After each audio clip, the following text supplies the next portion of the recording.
الحمد للہ رب العالمین والصلاة والسلام علی اشرف الانبیاء والمرسلین وعلی آلہ واصحابہ اجمعین۔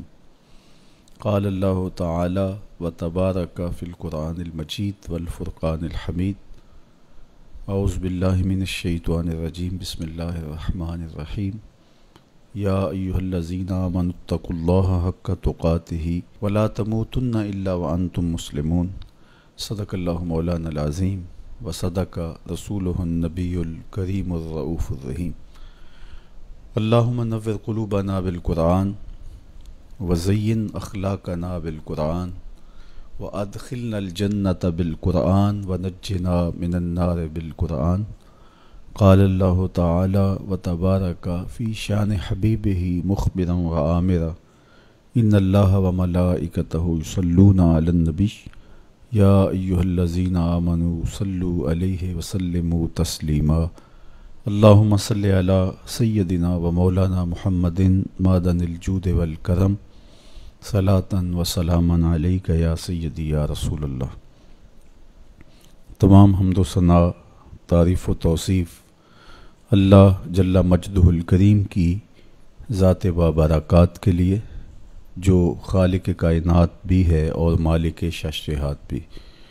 اللہ جل وعلا کی حمد و ثنا کے بعد رسول رحمت، شفیع معظم، نبی محتشم، حضور ختمی المرتبت صلی اللہ علیہ وآلہ وسلم کے حضور ناز میں اپنی عقیدتوں، ارادتوں اور محبتوں کا خراج پیش کرنے کے بعد، واجب الاحترام ذوی الاحتشام، معزز محتشم ناظرین و ناظرات، السلام علیکم ورحمۃ اللہ وبرکاتہ۔ ماہ صیام رمضان المبارک کی شب برکتیں، رحمتیں، کرم نوازیاں، اجالے اور روشنیاں لیے جلوہ فراز ہے، اور آج تقوی کے عنوان سے کچھ باتیں آپ کے سامنے رکھنے کی کوشش کروں گا۔ اللہ جل شانہ میری زبان پر کلمۃ الحق جاری فرمائے۔ کتاب رحمت قرآن مجید میں بار بار تقوی اختیار کرنے کا حکم نامہ اہل ایمان کے نام موجود ہے۔ تقوی ہے کیا؟ اس کا لغوی معنی تو بچنا، ڈرنا اور محتاط رہنا ہے، لیکن اصطلاح شریعت اسلامیہ میں اللہ کے حکموں کو بجا لانا اور اس کی نافرمانی سے اپنے آپ کو بچانا تقوی کہلاتا ہے۔ کسی نے کہا کہ تمہارا رب جہاں تمہیں دیکھنا چاہتا ہے تم وہاں پائے جاؤ، اور جہاں وہ نہیں دیکھنا چاہتا وہاں تم نہ پائے جاؤ، تو یہ تقوی ہے۔ حضرت کعب احبار رضی اللہ تعالی عنہ سے پوچھا گیا کہ آپ پچھلی کتابوں کے عالم بھی ہیں، قرآن مجید کو بھی آپ نے پڑھا ہے، تو آپ بتائیے کہ تقوی کیا ہے؟ تو آپ نے سوال کرنے والے سے کہا، کبھی آپ ایسی وادی سے گزرے ہیں جہاں کانٹے دار جھاڑیاں ہوں؟ تو کہا کئی بار گزرا ہوں۔ تو کہا پھر کیسے گزرے؟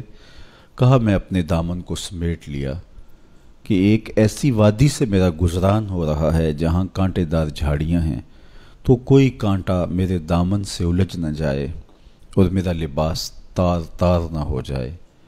تو حضرت کعب احبار فرمانے لگے کہ تقوی بھی اسے ہی کہتے ہیں، دنیا میں رہ کر کے اس طرح سے زندگی بسر کی جائے کہ گناہوں سے دامن داغدار نہ ہونے پائے۔ اس دنیا میں رہنا بھی ہے، لیکن اس دنیا کی شرور سے اپنے آپ کو بچانا بھی ہے۔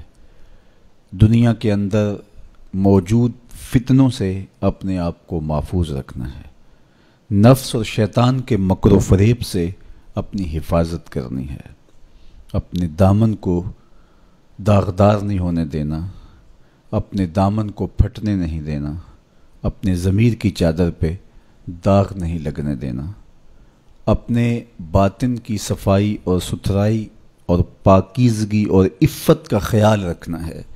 دنیا میں رہ کر کے بھی دنیا کی غلاظتوں سے اپنے آپ کو محفوظ رکھنا تقویٰ کہلاتا ہے۔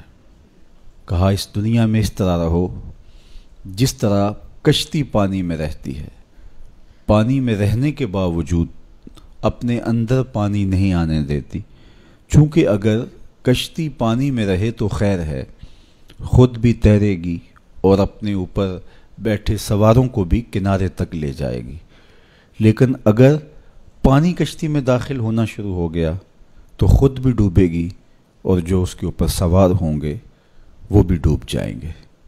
اس لیے تم دنیا میں رہو تو خیر ہے، لیکن دنیا اگر تمہارے اندر اتر آئی تو پھر کچھ باقی نہیں بچے گا۔ من نظر الی الدنیا نظر الحب اخرج اللہ تعالی من قلبہ نور الیقین والزہد۔ جو دنیا کو محبت کی نظر سے دیکھتا ہے، اللہ اس کے دل سے زہد اور تقوی کے نور کو کھینچ لیتا ہے۔ اس لیے اس دنیا میں رہ کر کے بھی اس دنیا سے اپنے آپ کو محفوظ رکھنا ہے۔ اپنی ضرورت کا ضرور رزق جمع کریں، ضرورت سے زائد کمائیں تو ساتھ یہ نیت جڑی ہو کہ معاشرے کے وہ لوگ جو کمانے کی اہلیت نہیں رکھتے میں ان کی ضرورت کو پورا کروں گا، تو یہ دنیا نہیں یہ دین ہوتا ہے۔ لیکن جب خواہشات انسان کو یوں گھیر لیتی ہیں اور وہ اپنے خالق سے غافل ہو کے اس دنیا کو مقصود بنا لیتا ہے تو پھر وہ اپنے اندر اور اپنے باطن کو خراب کر بیٹھتا ہے۔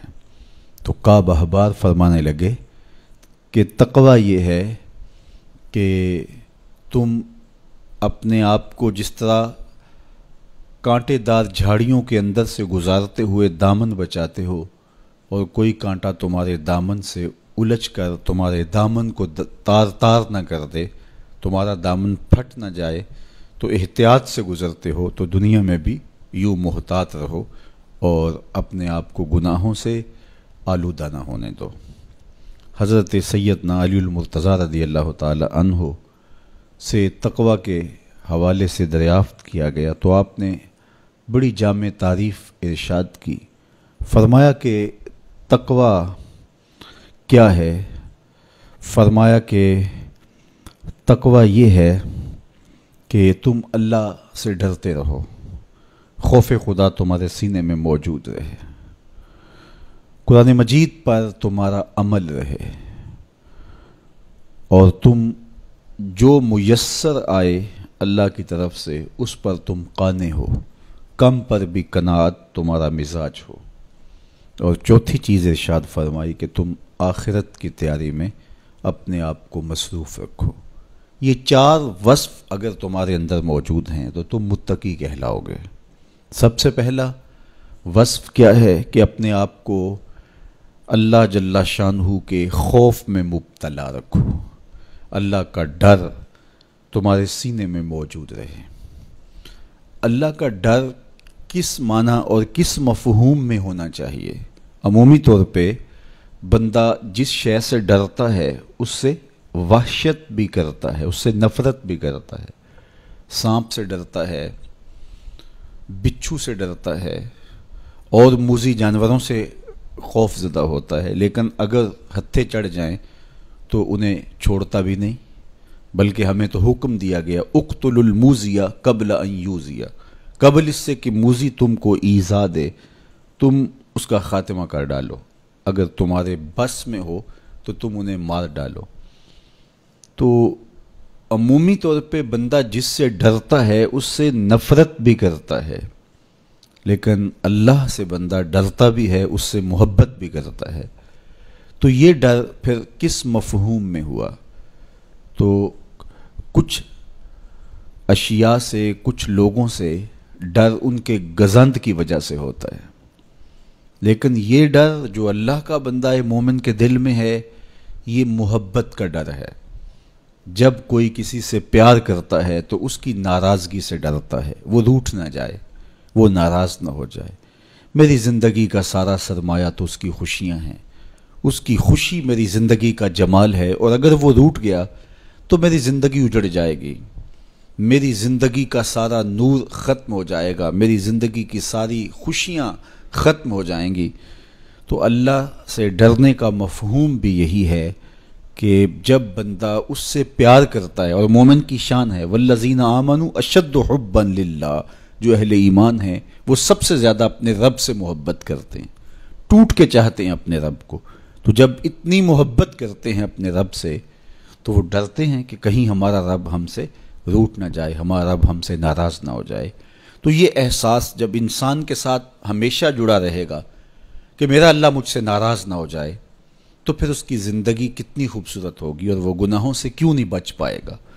تو سیدنا علی المرتضیٰ رضی اللہ تعالیٰ عنہ فرماتے ہیں کہ تقوی یہ ہے کہ تمہارے دل میں اللہ کا خوف بیٹھا رہے اور اس کی ناراضگی سے تم ڈرتے رہو، اور یہ احساس تمہاری زندگی میں جمال اور خوبصورتی پیدا کرے گا۔ دوسری بات، قرآن مجید پر تمہارا عمل ہو۔ جب کتاب اللہ تمہاری رہنما بن جائے اور تم اپنی زندگی کے سارے عمل کتاب اللہ کی بتائی ہوئی تعلیمات کے مطابق کرو گے تو پھر اس کا عملی نتیجہ تو خوبصورت ہوگا۔ جب تھیوری اچھی ہوگی تو پریکٹیکل بھی اچھا آئے گا۔ جب تم قرآن کے بتائے ہوئے طریقے کے مطابق زندگی بسر کرو گے تو کیسے نہیں ہوگا کہ تمہاری زندگی خوبصورت زندگی ہوگی اور تم کامیاب اور بامراد اور خوش نصیب شخص قرار پاؤ گے۔ اس لیے قرآن مجید پہ عمل اپنی زندگی میں لازم کر لو۔ یہ تمہارے رب نے تمہارے نام رسول کریم صلی اللہ علیہ وآلہ وسلم کی وساطت سے ایک پیغام بھیجا ہے، مکمل ضابطہ حیات ہے، دستور زندگی ہے۔ اس کتاب سے وابستگی، دل بستگی، تعلق کی خاطر تمہیں کبھی رسوا نہیں ہونے دے گا، تمہیں کبھی بے مراد نہیں ہونے دے گا، تمہیں کبھی نقصان میں نہیں پڑنے دے گا، تمہیں ناکام نہیں ہونے دے گا۔ تم ہمیشہ سرخرو ہوگے، کامیاب ہو جاؤ گے، بامراد رہو گے، عزتیں اور وقار تمہارا مقسوم ہوگا اگر اس کتاب کے ساتھ تمہارا تعلق مضبوط ہوا۔ تیسری بات، جو تمہیں میسر ہو اس پر قناعت کرو۔ میسر پر قناعت کرنے کی عادت بن جائے تو زندگی کی تلخیاں ختم ہو جاتی ہیں۔ عمومی طور پہ ہمیں اتنا کچھ اللہ نے عطا کیا ہوا ہوتا ہے، لیکن اس کے باوجود ہم سکون میں نہیں ہوتے، اس لیے کہ ہم ایک ہدف طے کرتے ہیں اور اس کی طرف ہم بڑھتے ہیں۔ تو میسر کا جو سرور ہے، میسر کا جو لطف ہے، اس کو حاصل کرنے کی بجائے جو میسر نہیں ہے اس کی تگ و تاز کے اندر ہم اپنے آپ کو پگھلا رہے ہوتے ہیں۔ تو اس لیے ہم جب اللہ کے دیے گئے پر قناعت کریں گے، ہاں آپ زیادہ کی کوشش کر سکتے ہیں اس نیت کے ساتھ کہ میں دوسرے ضرورت مندوں کی ضرورت بھی پوری کروں، لیکن اطمینان آپ کو یہ ہونا چاہیے کہ جو مجھے میسر ہے، یہ میرا مقدور تھا، یہ مجھے مل گیا، اور اگر میرا مقدور کوئی اور بھی ہوا تو وہ بھی مجھے مل جائے گا، اور ملے گا تب جب اس کا وقت ہوگا، وقت سے پہلے نہیں ملے گا۔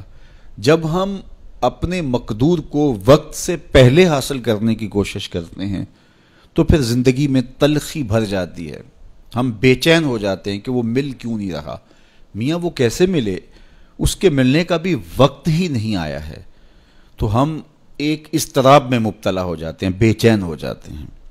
اور اگر ہم یہ یقین کر لیں کہ ہمارے مقدور کا ہمیں جب وقت ہوگا تو ضرور ملے گا، تو پھر زندگی کے اندر ایک طمانینت پیدا ہو جائے گی۔ تو جو تھوڑا میسر ہے، جو زیادہ میسر ہے، اس پر ہم مطمئن ہونے کی عادت پیدا کر لیں۔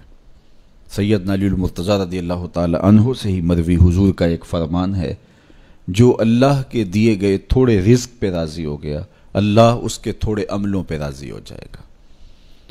تو قناعت کا جوہر نصیب ہو جائے تو پھر زندگی سوکھی بھی ہو جاتی ہے اور تقوی کی دولت بھی نصیب ہو جاتی ہے۔ چوتھی چیز سیدنا علی المرتضیٰ رضی اللہ تعالیٰ عنہ فرماتے ہیں، یہ ہے کہ تم آخرت کی تیاری میں لگے رہو۔ تمہارا جب ہدف وہ ہے کہ میں ایک دن اللہ کے حضور پیش ہونا ہے اور اپنے سارے اعمال کی جواب دہی اور سارے اعمال کا حساب میں نے اس کے حضور پیش کرنا ہے، تو پھر تم پھونک پھونک کے قدم رکھو گے، حزم و احتیاط سے زندگی گزارو گے۔ اور تقوی نام ہی حزم و احتیاط کا ہے، تقوی نام ہی زندگی کو منظم اور مرتب کر کے اللہ کے حکموں کو بجا لانے کا ہے۔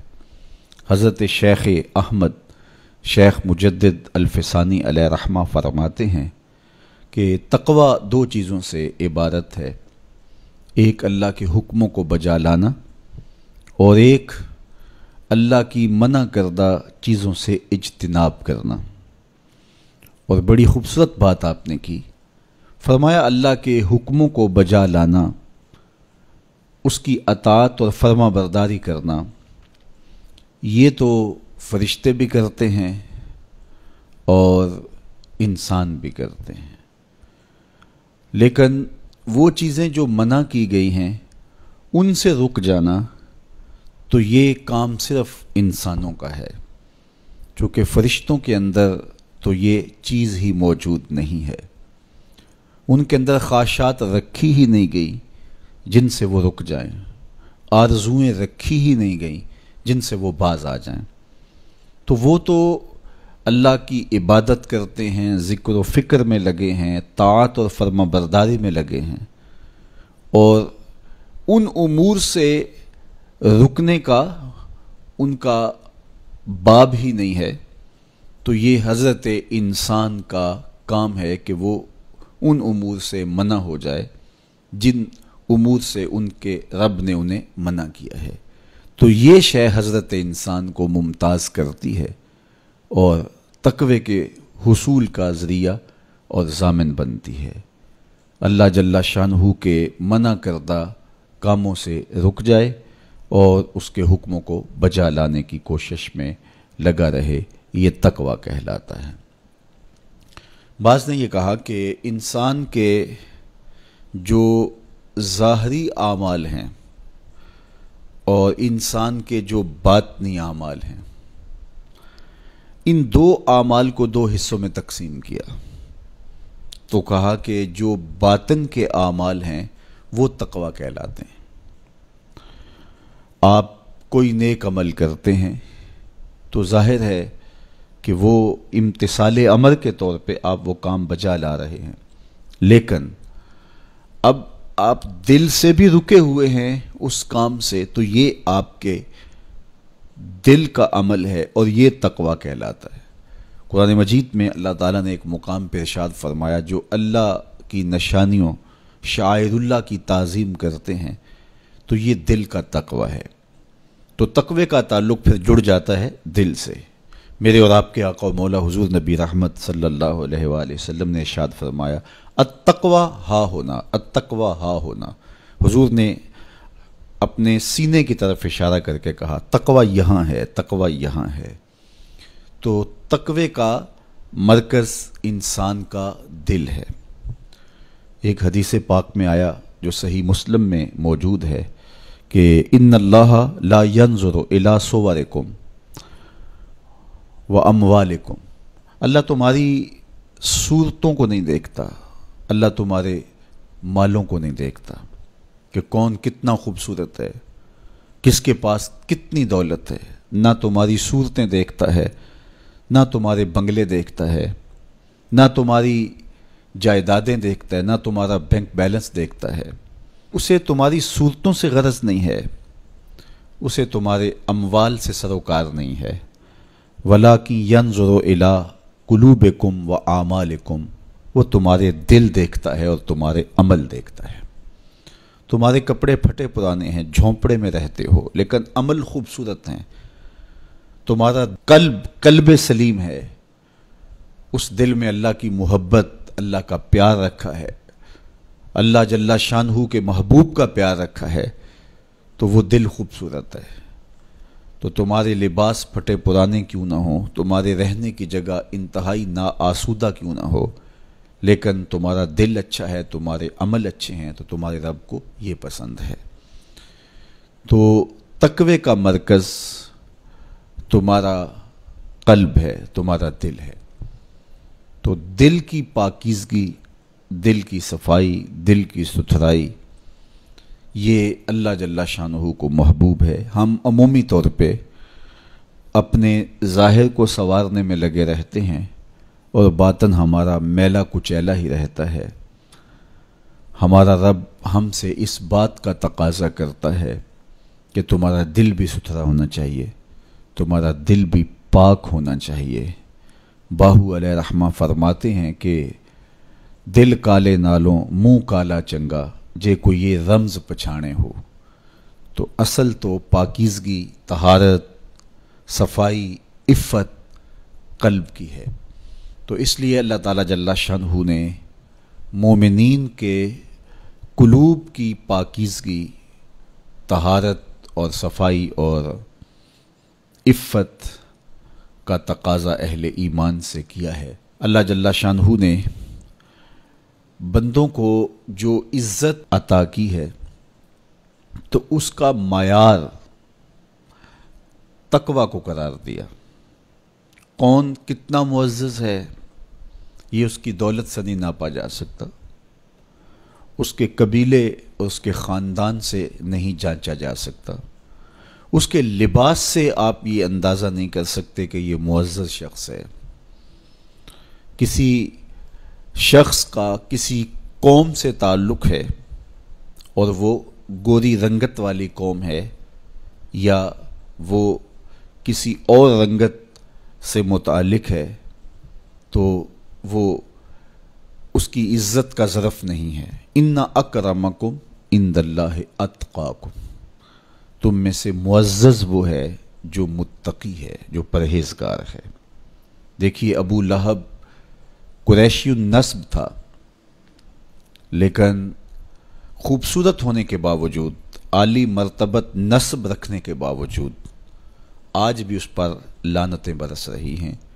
اور بلال حبشی رضی اللہ تعالیٰ عنہ رنگ کے کالے تھے اور نسباً غلام تھے، لیکن تقوی کی دولت نے، ایمان کی دولت نے ان کو اس مقام پہ کھڑا کر دیا کہ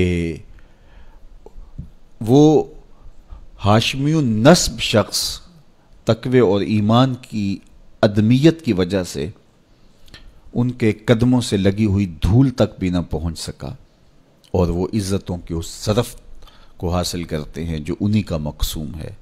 تو اسلام نے شرف کا معیار، عزت کا معیار تقوی قرار دیا ہے۔ تو اس لیے ہمیں تقوی کو حاصل کرنے کے لیے کوشاں رہنا چاہیے اور ایسے اعمال بجا لانے چاہیے کہ جس سے ہمیں تقوی حاصل ہو۔ حضرت شیخ احمد مجدد الفسانی علیہ رحمہ فرماتے ہیں، جو شخص اپنے اوپر 10 چیزوں کو لازم کر لیتا ہے تو لازمی نتیجہ یہ ہوتا ہے کہ وہ متقی بن جاتا ہے۔ وہ 10 چیزیں کون سی ہیں؟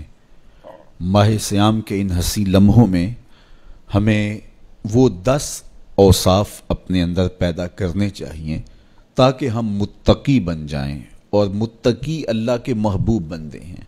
تقوی اختیار کرنے والے اللہ جل شانہ کی رحمتوں کے خاص مستحق ہیں۔ جنہیں تقوی کا نور نصیب ہوتا ہے وہ اللہ کی رحمتوں کے سائے میں آ جاتے ہیں۔ اگر ان پر مصائب، آلام، مشکلیں آتی ہیں تو ان کے تقوی کی وجہ سے اللہ انہیں راستے عطا کر دیتا ہے۔ وَمَن يَتَّقِ اللَّهَ يَجْعَل لَّهُ مَخْرَجًا وَيَرْزُقْهُ مِنْ حَيْثُ لَا يَحْتَسِبُ۔ اللہ اکبر۔ ارشاد فرمایا کہ جو اللہ سے ڈرتا ہے، تقوی اختیار کرتا ہے، اس کے لیے ہم مصیبت سے نکلنے کے راستے پیدا کر دیتے ہیں، اور اللہ جل شانہ اس کے لیے وہاں سے رزق عطا کرتا ہے جہاں سے اسے گمان بھی نہیں ہوتا ہے۔ تو یہ تقوی کا نتیجہ ہے جو اہل تقوی کو نصیب ہوتا ہے۔ تو حضرت شیخ نے 10 وہ امور بتائے جو اپنے اوپر لازم کر لینے سے تقوی نصیب ہوتا ہے۔ سب سے پہلی بات آپ فرماتے ہیں زبان کو غیبت سے بچائے۔ اتقاء کے حصول کے لیے زبان کو پاک کرنا ضروری ہے۔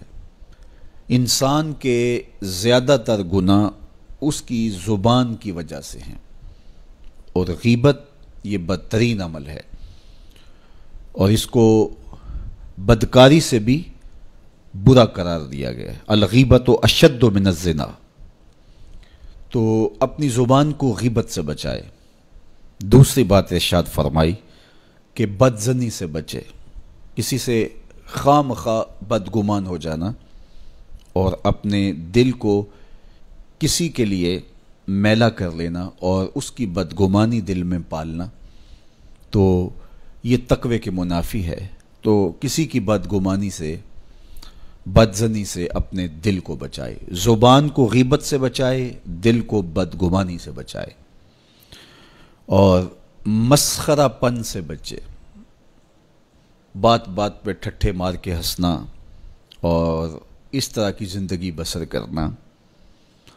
اور آج کل تو جب بھی دوست احباب اکٹھے بیٹھتے ہیں تو سنجیدہ اور متین باتیں کم ہوتی ہیں، زیادہ وقت لطیفوں میں ہی کٹ جاتا ہے۔ انسان کو خوش مزاج ہونا چاہیے، اس کی طبع میں شگفتگی ہونی چاہیے، لیکن شگفتگی، خوش مزاجی اور مسخرہ پن میں فرق ہے، اس کو سمجھنا چاہیے۔ سنجیدہ اور متین زندگی یہ مومن کی زینت ہے، انسانیت کا حسن ہے۔ اس لیے تقوی کے حصول میں مانع ہے مسخرہ پن۔ اگر کوئی شخص متقی بننا چاہتا ہے تو اس کو سنجیدہ اور متین بننا ہوگا۔ طبیعت کی خوش مزاجی یہ معنی نہیں ہے، لیکن مسخرہ پن اور چیز ہے، اس سے روک دیا گیا۔ چوتھی چیز حضرت شیخ احمد فرماتے ہیں کہ اپنی آنکھ کو حرام سے بچائے۔ اپنی آنکھ کی حفاظت کرنے سے تقوی حاصل ہوتا ہے۔ جب آنکھ خراب ہوتی ہے تو دل خراب ہوتا ہے، جب دل خراب ہوتا ہے تو پھر پورا بدن خراب ہو جاتا ہے۔ اس لیے وہ دروازہ جو کھلا ہے اور اس سے بدی شر اندر اتر رہی ہے اور پھر اس سے آپ کا سارا نظم ہستی برباد ہو رہا ہے، تو اس دروازے کو بند کریں، تو اپنی آنکھ کو حرام سے بند کریں۔ پانچویں چیز ارشاد فرمائی، ہمیشہ سچ بولے۔ جھوٹا شخص کبھی متقی نہیں ہو سکتا۔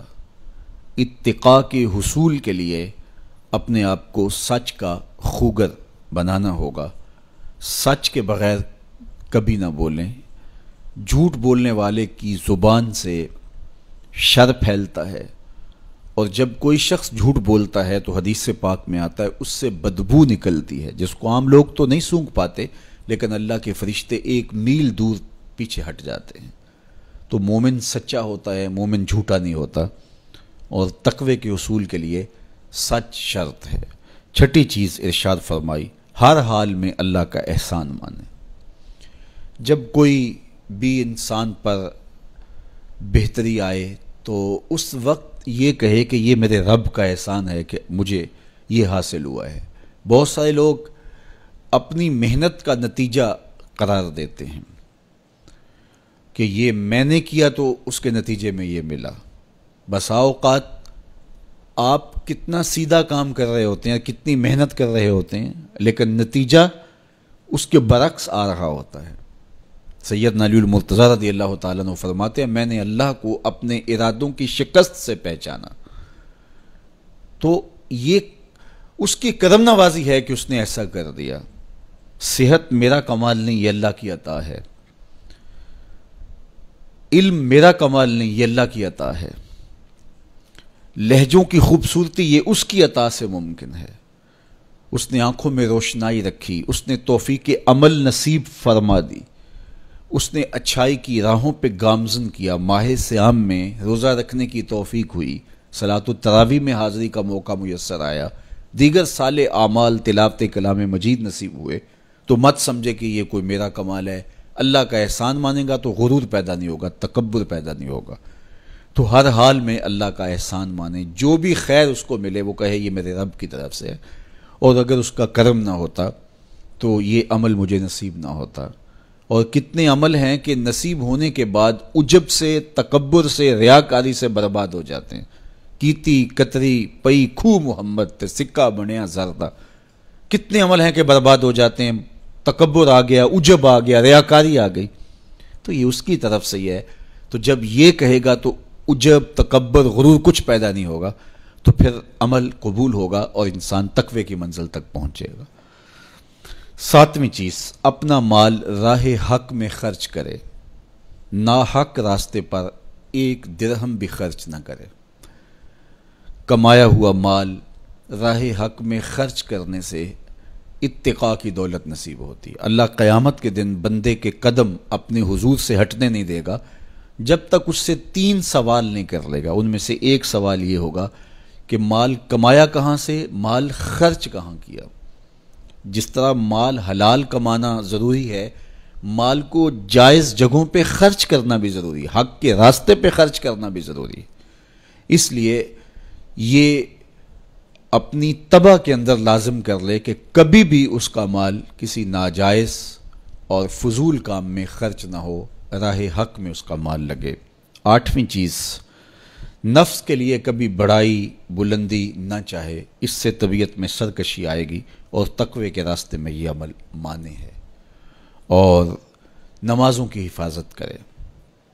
نمازوں کی اگر حفاظت نہیں کرتا تو باقی سارے عمل اس کے پاس ہیں، تو وہ متقی کیسے بن سکتا ہے؟ چونکہ یہ تو اسلام کا بنیادی فریضہ ہے جو اہل ایمان پر لازم کیا گیا ہے، جو کسی صورت کے اندر بھی، حتیٰ کہ حالت بیماری کے اندر بھی معافی جس کی نہیں ہے، سفر کے اندر بھی نماز کی معافی نہیں، مختصر کر دی گئی، قصر کر دی گئی، لیکن معافی نہیں دی گئی، حالت جنگ کے اندر بھی اس کی معافی نہیں ہے۔ تو نمازوں کی محافظت کرے۔ اور 10ویں چیز، حضرت شیخ فرماتے ہیں عقیدوں کی صحت کا خیال رکھے، اپنے عقیدے اپنے نظریات خوبصورت رکھے، وہی جو طریقہ مبارکہ اہل سنت و جماعت کے بزرگوں کے عقائد تھے اور شروع سے صحابہ سے لے کے دور موجود تک چلے آ رہے ہیں، ان کی مطابقت کے اندر اپنے عقیدے رکھے۔ نظریات کا عکس اعمال پہ ہوتا ہے، اگر نظریات اچھے نہیں ہیں تو اعمال بھی اچھے نہیں ہیں۔ تو یہ 10 خوبیاں اور 10 چیزیں اگر کسی شخص نے اپنے اندر لازم کر لیں تو پھر لازمی نتیجہ یہ ہے کہ وہ متقی بن جائے گا، وہ پرہیزگار بن جائے گا۔ روزے کا مقصد بھی تقوی ہے، تو یہ بات ذہن میں رکھیے گا کہ صرف روزہ ہی نہیں، ہر عمل خیر کا مقصود تقوی ہے۔ تقوی کا حصول یہ اہل ایمان سے تقاضا ہے ہمارے رب کا کہ وہ متقی بن جائیں۔ متقی ایک صاف ستھرا انسان ہوتا ہے، پاکیزہ وجود ہوتا ہے۔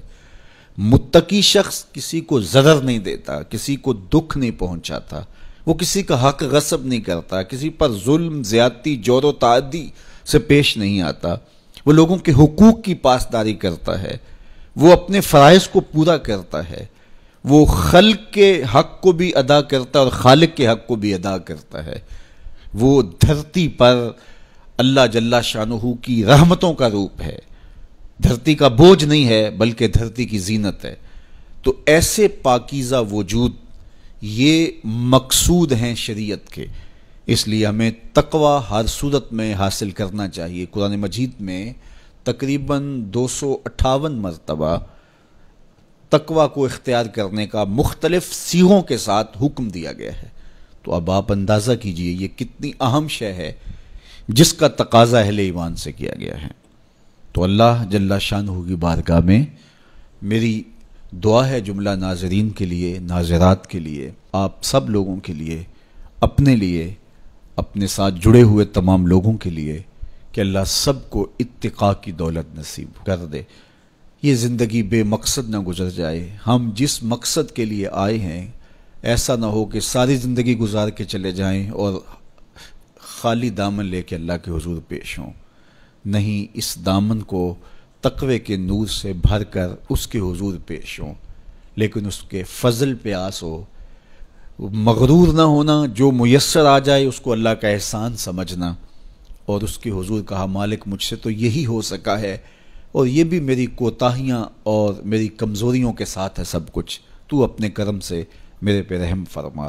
تو اللہ تعالیٰ کو ایسا بندہ بڑا پسند ہے جو اس کو راضی کرنے کی کوشش میں لگا رہتا ہے ساری زندگی۔ آپ کے پاس ایک ملازم ہے اور وہ کمزور ہے، لیکن سارا دن کوشش میں لگا رہتا ہے، کبھی وہ دیواریں صاف کر رہا ہے، کبھی وہ آپ کے دروازے پر کپڑا لگا کے اس کو صاف ستھرا کر رہا ہے، کبھی پانی آپ کو پیش کر رہا ہے، کبھی آپ کی گاڑی کو کپڑا لگا کے صاف کر رہا ہے، کبھی اور آپ کے کام میں لگا ہے، اور وہ کمزور ہے، کبھی بیچارہ تھک کے دھوپ میں بیٹھ بھی جاتا ہے، کبھی اس سے ہوتا ہے کبھی اس سے نہیں ہوتا، لیکن وہ نیت سے برا نہیں ہے، ہر وقت اس کی کوشش ہے کہ صاحب مجھ سے راضی ہو جائیں، تو آپ اس کی بہت ساری کوتاہیاں معاف کر دیتے ہیں۔ وہ کہتے ہیں یار کمزور ضرور ہے لیکن نیت کا ماڑا نہیں ہے۔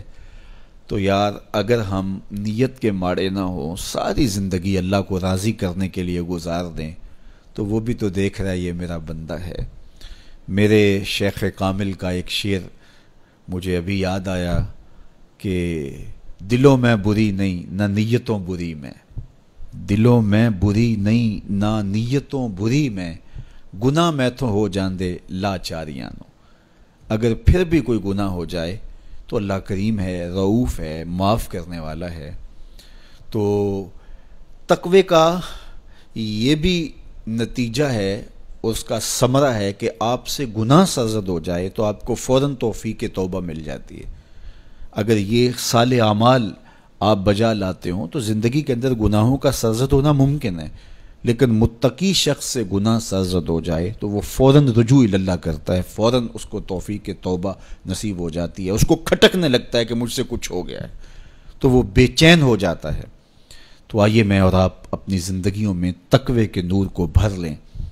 جہاں نور ہوگا وہاں اندھیرا نہیں ہوگا، اور اگر یہ نور باطن میں نہیں اترے گا تو وہاں اندھیرے ہوں گے، ظلمتیں ہوں گی۔ تو اندھیروں سے اور ظلمتوں سے اٹا ہوا دل لے کے ہم اللہ کے حضور پیش نہ ہوں، بلکہ نور سے بھرا ہوا دل اس کی دہلیز پہ رکھیں اور اس کی رحمتوں کی خیرات مانگیں۔ ماہ سیام کی مبارک گھڑیوں کی برکت سے اللہ مجھے آپ کو تقوی کی دولت نصیب فرمائے۔ جو کہا گیا اس کو روحوں میں اتار دے، باطن کی پاکیزگی ستھرائی نصیب کرے۔ وآخر دعوانا ان الحمدللہ رب العالمین۔